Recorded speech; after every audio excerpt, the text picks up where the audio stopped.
England is famous for three things: its royal family, architecture, and drinking.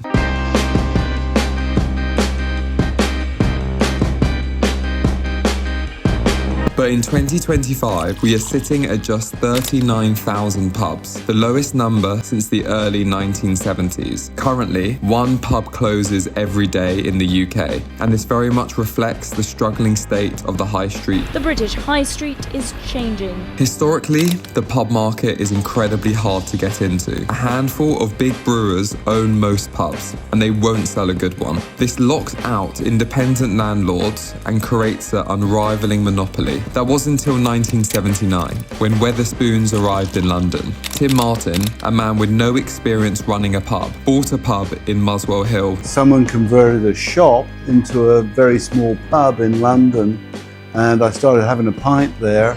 Right. And the guy that ran it didn't like it, and I took over his lease. This pub acted as a blueprint for the now 800 Wetherspoons pubs across the UK. So how did Tim Martin break into the seemingly impenetrable market?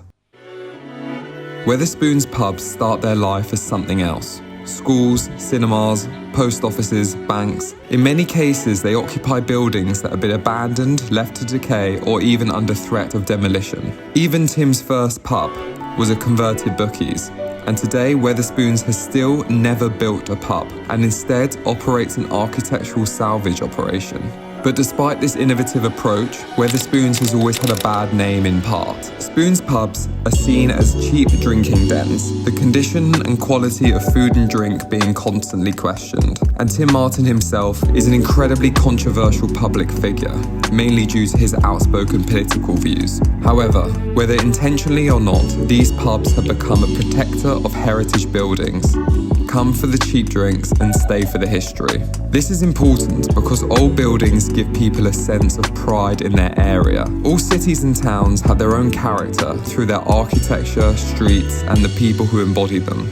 Places are normally born from a rich history, based from a job, skill, or community that laid their foundation for what it is today.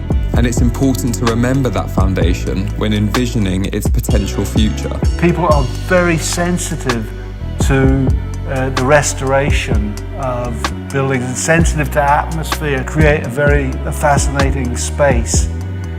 It would preserve the past, and somehow when you go to a pub, one of the things that you sometimes subliminally like is the link with history. In utilising these older buildings, Wetherspoons preserves the civic history of a place. Many Spoons pubs proudly display historical photos and snippets of their pasts. Their website holds a database of all the pubs, detailing a building's evolution and its history. There's even a part on their website where you can suggest a new Wetherspoons location, a way for communities to save historical buildings under threat. Some argue it's shameful that these old theatres, banks and churches are now being used to drink, smoke and gamble.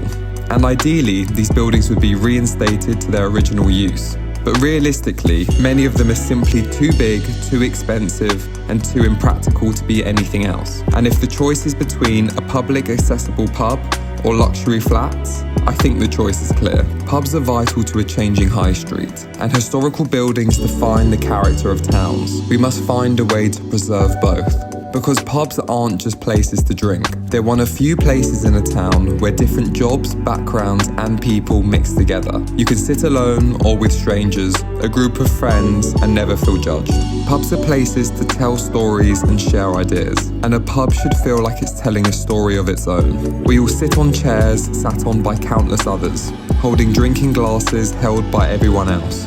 So maybe that's the secret to a great pub. Not just the most flavorful beer or most competitive prices, but a place that has lived multiple lives before, and one that does not pretend to be perfect or unmarked. Like the people who drink inside of them, it's a place that's unique and has a story of its own to tell. Pubs are one of those things that can rescue that to some extent. Yes, I think maybe that's why people have become more aware recently of preservation of old buildings, that the high street is disappeared to some extent into warehouses miles outside town.